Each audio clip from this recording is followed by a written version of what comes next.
सांभाळायला येईना झालंय. या भारताच्या सर्व ज्या ठिकाणी वंचित बहुजन आघाडीच्या वतीने देशामध्ये चालू असलेला गॅस तुटवडा व गॅसची महागाई याविरुद्ध वंचित बहुजन आघाडीच्या वतीने आंदोलन करण्यात येत आहे. आज आपल्या देशाचे पंतप्रधान म्हणतात की आपल्या देशातल्या प्रत्येक व्यक्तीला आणि आपल्या देशाला पुढे घेऊन जायचं आहे.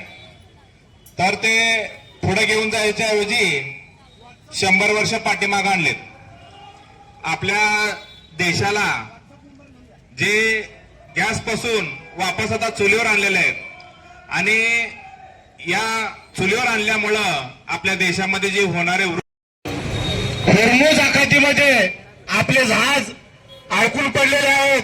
तिथून आपल्या भारताच्या जहाजांना सुटका होत नाहीये. याला जबाबदार आपले भारत सरकार, आपले भारताचे प्रधानमंत्री आहेत. इराण देशाचं जहाज आपल्या भारताच्या टेरिटरीमध्ये येतं आणि भारताच्या समुद्राच्या टेरिटरीमध्ये आल्यानंतर अमेरिका त्या जहाजावर हल्ला करतो आणि त्या इराणच्या 60 सैनिकांचा मृत्यू होतो. याला जबाबदार कोण आहे?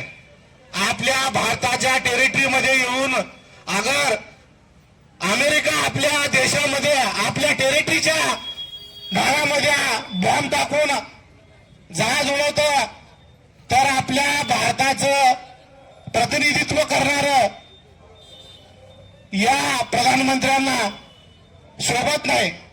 प्रधानमंत्री रशिया सोबत आपले संबंध चांगले होते.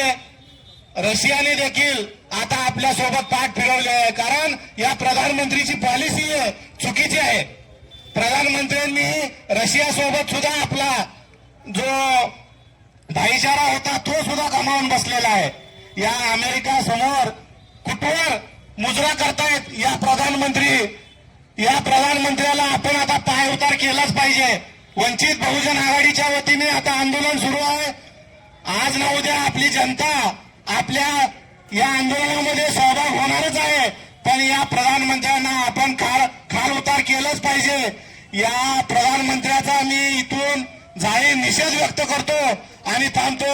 सर्वांना क्रांतिकारी जय भीम, जय लवजी.